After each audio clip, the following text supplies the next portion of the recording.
Welcome to my channel. இன்றைக்கி நம்ம சேனலில் என்ன ரெசிபி பார்க்க போகிறோன்னா, ஒரு லட்டு ரெசிபி தான் பார்க்க போகிறோம். அதுவும் ஹெல்த்தியாக, ரொம்ப சிம்பிளாக, ஈஸியாக செஞ்சு முடிச்சிடலாம்.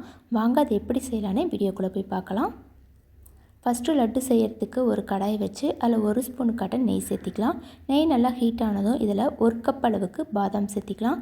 இப்போ பாதாம் லைட்டாக வறுபடணும். லைட் பொன்னிறமாக வந்ததுக்கப்புறமா 1/4 கப் அளவுக்கு பிஸ்தா சேர்த்திக்கலாம். உங்களுக்கு பிஸ்தா அதிகமாக வேணும் விருப்பப்பட்டால் நீங்கள் 1 கப் அளவு கூட சேர்த்திக்கலாம். நான் இன்றைக்கி 1/4 கப் அளவு சேர்த்திக்கிட்டேன். சேர்த்திட்டு அதுவும் லைட்டாக வறுபட்டதும் அதோட 1 கப் அளவுக்கு முந்திரி பருப்பு சேர்த்திக்கலாம். இப்போ அதோடவே ஒரு 1/4 கப் அளவுக்கு வால்நட்டும் சேர்த்திக்கலாம். நீங்கள் இந்த 4 நட்ஸுமே ஈக்குவல் அளவாக கூட சேர்த்திக்கலாம். இல்லை இந்த மாதிரி நம்மளுக்கு எந்த நட்ஸ் பிடிக்கலையோ அதை கம்மியாக கூட சேர்த்துட்டு பிடிக்கிற நட்ஸை நம்ம அதிகமாக கூட சேர்த்திக்கலாம்.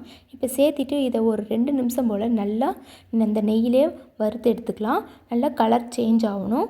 இப்போ அது கூடவே 1/2 கப் அளவுக்கு வெள்ளை எள்ளு சேர்த்திக்கலாம். சேர்த்திட்டு இப்போ எல்லாமே நம்மளுக்கு கலர் மாறி வரணும். ரொம்ப அதுக்குன்னு கருப்பாக தீயாமல் பார்த்துக்கணும். மீடியம் ஃப்ளேமில் தான் இருக்கணும். இப்போ பாருங்கள், நல்லாவே வறுபட்டு லைட்டாக கலர் சேஞ்ச் ஆகிருக்குது. இதை நம்ம ட்ரை நட்ஸை வறுக்கும்போது ஃப்ளேம் வந்து மீடியம் ஃப்ளேமில் தான் இருக்கணும். அப்போ தான் சீக்கிரமாக கருகாது. இப்போ வறுபட்டுருச்சு. இதை தனியாக ஒரு பிளேட்டுக்கு மாற்றிக்கலாம். மாற்றிட்டு இதை நல்லா ஆற விடுங்க. ஆறினதுக்கப்புறமா மிக்ஸி ஜாரில் பொடி பண்ணி எடுத்துக்கலாம். ரொம்ப நைஸாக பொடி பண்ணக்கூடாது. ஒன்றும் பாதியமாக இதை வந்து நம்ம பொடி பண்ணி எடுத்துக்கலாம். இதை நீங்கள் பெரியவங்க சாப்பிட்ற மாதிரி இருந்தால் இதை அப்படியே கூட 2 உடச்சுட்டு நம்ம அப்படியே சேர்த்துக்கலாம். பட் ஆனால் குழந்தைங்களுக்கு கொடுக்குற மாதிரி இருந்தால் இந்த மாதிரி ஒன்றும் பாதியமாக பொடி பண்ணி எடுத்துக்கலாம். இப்போ இதை எடுத்துகிட்டு இது ஒரு ஓரமாக வச்சுக்கலாம். இப்போ அதே கடாயில் 1/2 கப் அளவுக்கு வெல்லம் சேர்த்திக்கலாம். வெல்லம் உங்களுக்கு அதிகமாக இருக்குதுன்னு நீங்கள் நினச்சிங்கன்னா, ரொம்ப இனிப்பாக வேண்டாம் அப்படின்னு நினச்சிங்கன்னா நீங்கள் 1 கப் அளவு கூட வெல்லம் சேர்த்திக்கலாம். சேர்த்திட்டு அதே கப்பில் ஒரு 1/2 கப் அளவுக்கு தண்ணி சேர்த்திக்கலாம். சேர்த்திட்டு இப்போ வெல்லம் நல்லா கரைஞ்சதும் இதை வந்து நம்ம வடிகட்டி எடுத்துக்கலாம். ஏன்னா ஒவ்வொரு வெல்லத்துலேயும் தூசு மண்ணெல்லாம் இருக்கும். அதனால் நம்ம சேஃப்டிக்கு நம்ம வடிகட்டியே எடுத்துக்கலாம். இப்போ வடிகட்டினதுக்கப்புறமா இதை ஒரு 5 நிமிஷம் போல் நல்லாவே கொதிக்க விடுங்க. நல்லா மீடியம் ஃப்ளேமில் வச்சு நல்லா கொதிக்க விடுங்க.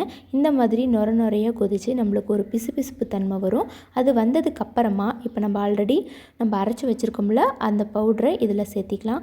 இப்போ சேர்த்திட்டு இதை நல்லாவே கிளறி விடுங்க. அந்த வெள்ளைப்பாகில் நம்ம அரைச்சி வச்சுருக்க அந்த பவுட்ரு எல்லாமே சேர்த்து நல்லாவே மிக்ஸ் ஆகணும். நல்லா கடாயில் ஒட்டாமல் நம்மளுக்கு கிடைக்கணும். அதுக்கு ஒரு 2 நிமிஷம் போல் தான் ஆகும். நல்லாவே இந்த மாதிரி கைவிடாமல் கிளறி விட்டுக்கிட்டே இருந்திங்கன்னா சீக்கிரமாகவே ரெடி ஆயிரும்.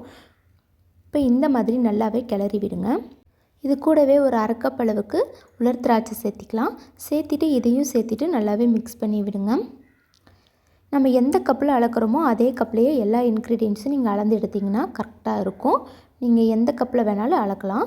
இப்போ இது நல்லா மிக்ஸ் பண்ணிவிட்டு நம்மளுக்கு சொன்ன மாதிரி கடாயில் ஒட்டாமல் கிடைக்கணும். அது வரையும் நம்ம இதை மாதிரி கிளறி விட்டுக்கிட்டே தான் இருக்கணும்.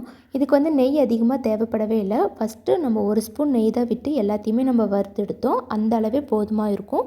நெய் அதிகமாக தேவைப்படாது இந்த லட்டுக்கு. இப்போ பாருங்கள், கடாயில் ஒட்டாமல் நல்லாவே சூப்பராக கிடச்சிருக்குது. இப்போ இந்த ஸ்டேஜில் நம்ம ஸ்டவ்வை ஆஃப் பண்ணிடலாம். இது வந்து கொஞ்சம் போல் ஆறணும். ரொம்ப ஆறிடக்கூடாது. கொஞ்சம் லைட்டாக வெதுன்னு சூடாகவே இருக்கணும். அது வரையும் நம்ம இதை ஆற விட்டு எடுத்துடலாம்.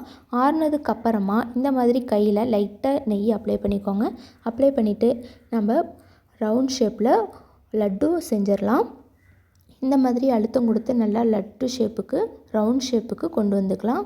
அவ்வளோதான், நம்மளோட ஹெல்த்தியான ப்ரோட்டீன் ரிச் லட்டு வந்து ரெடி ஆயிருச்சு. ரொம்ப சிம்பிள் தான். ஈஸியாக டக்குன்னு செஞ்சு முடிச்சிடலாம். ரொம்ப ஹெல்த்தியானது. டெய்லி ஒரு லட்டு சாப்பிட்டா போதும். நம்மளுக்கு அவ்வளோ எனர்ஜி, அவ்வளோ ஒரு புத்துணர்வு கிடைக்கும். இந்த மாதிரி செஞ்சு எடுத்துக்கலாம். மீதம் இருக்கிற எல்லா இதையும் நம்ம லட்டு செஞ்சு எடுத்துக்கலாம். அவ்வளோதான், நம்மளோட சூப்பரான ஹெல்த்தியான ப்ரோட்டீன் ரிச்சான வெயிட் கெயினுக்கு ஹெல்ப் பண்ணுற விதத்தில், எல்லாத்துலேயும் ஹெல்ப் பண்ணுற விதத்தில் சூப்பரான லட்டு வந்து ரெடி ஆயிருச்சு. ட்ரை நட்ஸே பிடிக்காத குழந்தைங்க இருப்பாங்க. அவங்களுக்கு இந்த மாதிரி செஞ்சு கொடுக்கும்போது இதில் நட்ஸ் தான் இருக்குன்னு அவங்க கண்டே பிடிக்க முடியாது. நம்ம சுலபமாக அவங்கள சாப்பிட வச்சிடலாம். அவங்களுக்கும் ஹெல்த்தியானது ஒரு ஃபுட்டு கொடுத்த ஒரு ஃபீல் கிடைக்கும். அதனால் இந்த மாதிரி கண்டிப்பாக ட்ரை பண்ணி பாருங்கள். இது சின்ன குழந்தைங்க, அதாவது 2 இயர்ஸ் பேபிலேருந்து நீங்கள் இதை கொடுக்க ஆரம்பிக்கலாம். அவங்களோட வெயிட் கெயினுக்கு ரொம்பவே இதை ஹெல்ப் பண்ணும். இந்த மாதிரி லட்டு 1 டைம் வீட்டில் செஞ்சு பாருங்கள். எல்லாத்துக்குமே ரொம்ப பிடிக்கும். இந்த ரெசிபி உங்களுக்கு பிடிச்சிருந்தா நம்ம சேனலை சப்ஸ்கிரைப் பண்ணுங்கள். வேறு ஒரு சூப்பரான ரெசிபியோடு சந்திக்கிறேன். பாய்.